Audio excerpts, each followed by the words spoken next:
Hey, what's up? This is Mitchell with FF Real Talk, and we've reached the end of the ride. I mean, this is the end of this fantasy regular season for all of those who played decent to better. You know, you might have edged yourself into a playoff spot. Some of you might be out of it, and maybe some of you have given up or whatever, but that's the name of the game. Some people are going to win it, some are not.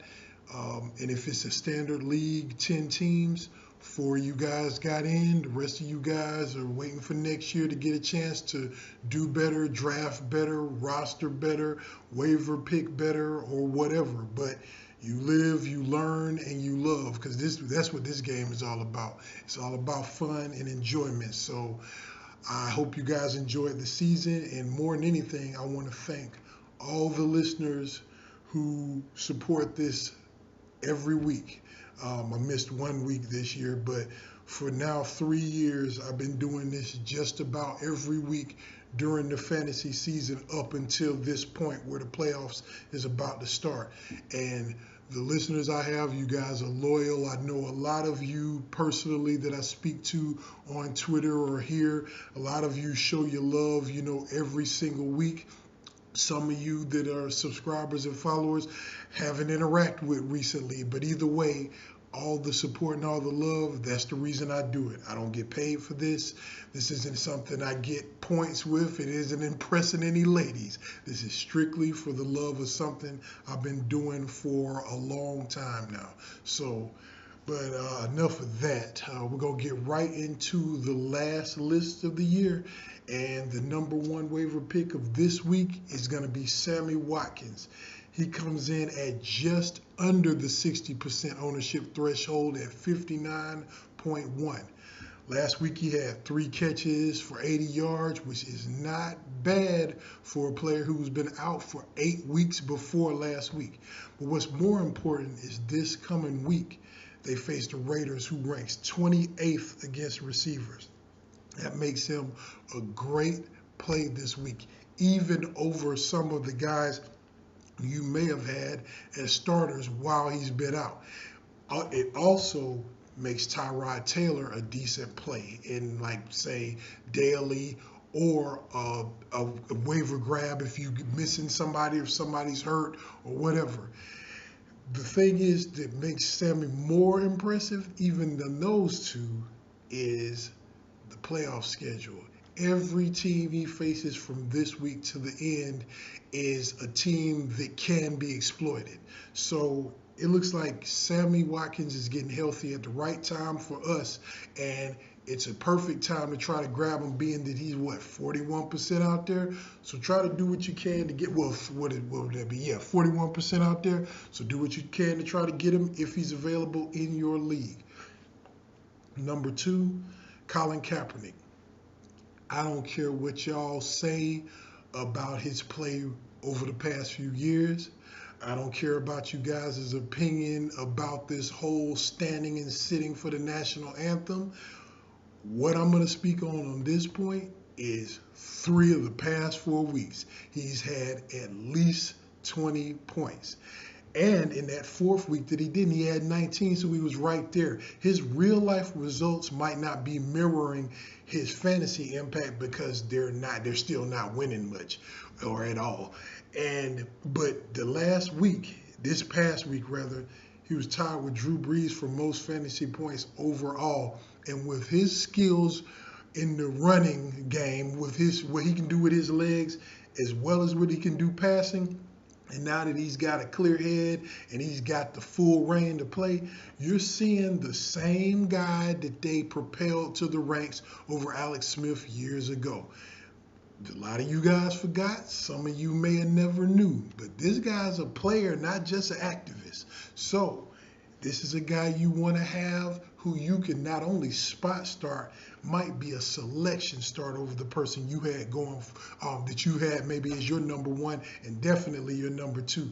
He should not be on the waiver wire for anybody heading into the playoffs from this point forward. Grab him because you never know. Number 3, Tyreek Hill. Some thought it was going to be Chris Conley who'd emerge from Macklin going down. It was dead wrong. I was one of them that might have thought he would have too. But Tyreek Hill hasn't just been good, he's been unstoppable recently. Fast as lightning, and he's great after the catch. He's reeled in 9 of his targets last week, and over the next 3 weeks rather, he has a good schedule, a lot like Sammy Watkins does. That's the thing you have to think about at this point in the season. It's not necessarily who you own, it's what you can do with what you have and who you can acquire going forward.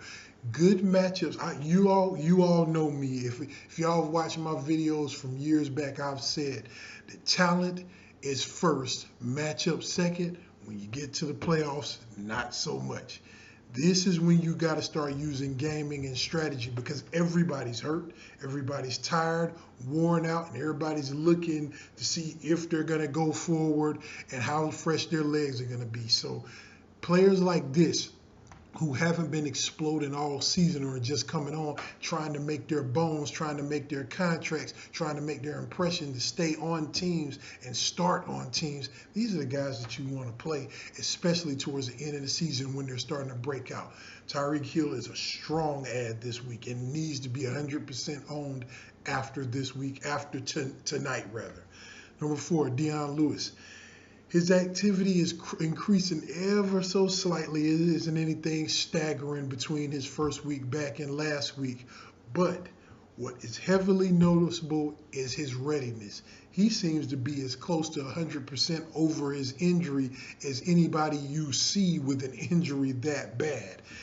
And though it's kind of iffy in the situation where you still got James White there, and you have this Packers receiving core that's starting to go on the ascension with Mitchell and all of that.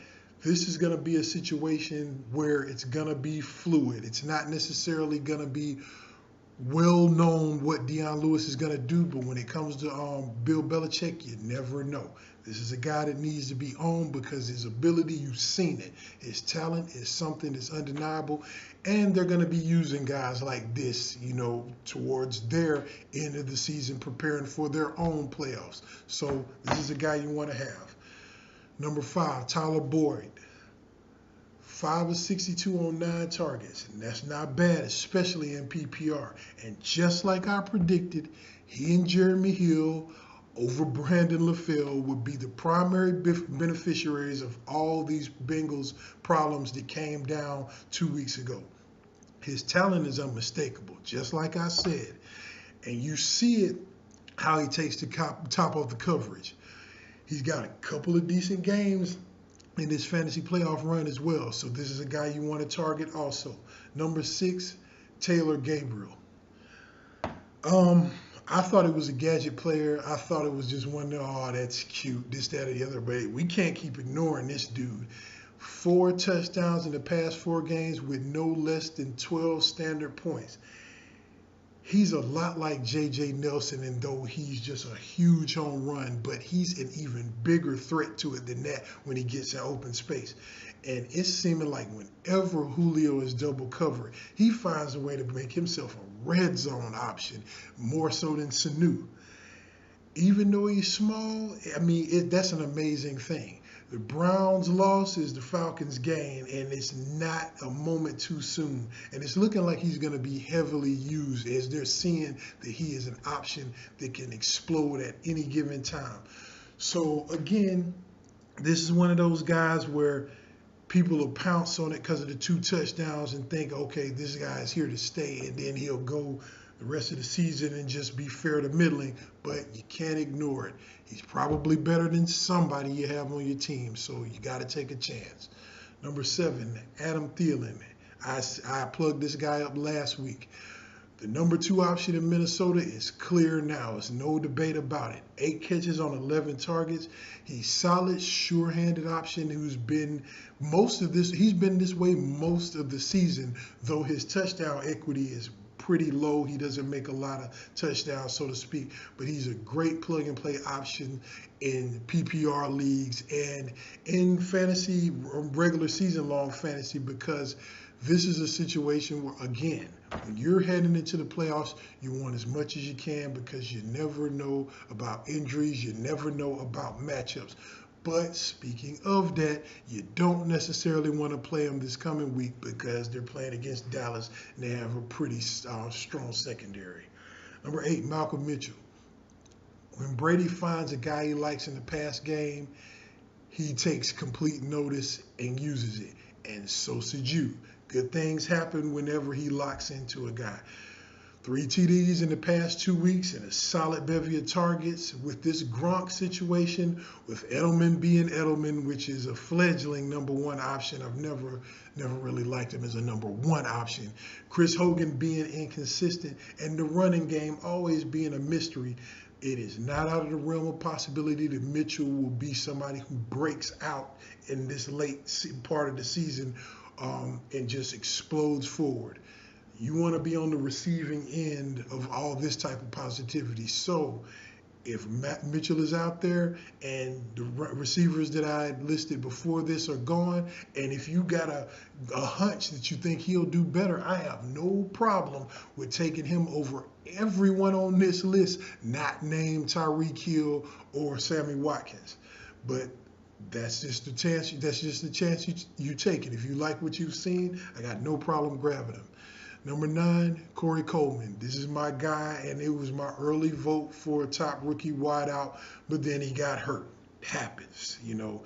His production since he's been back isn't screaming at us, and he's on a bye week this week, which usually throws a lot of players off, or a lot of fantasy players, rather, from grabbing him. He'll be out there for a while, and if something happens to where you lose somebody or you're looking for something after, the Browns probably just need a week to regroup. It ain't like they're going to be better. They're a terrible team. But maybe with Noah McCown's back and they got a week to regroup, I can see that type of week where they come into week 14 and kind of have a nasty game. Not saying they'll win, but a fantasy point heavy game between Pryor and Coleman.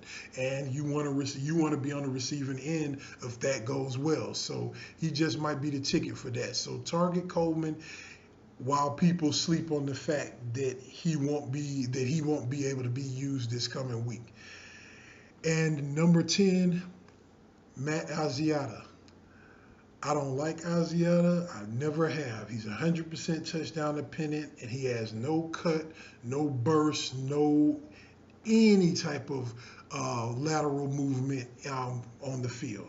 But Jared McKinnon is worse. I like him even worse.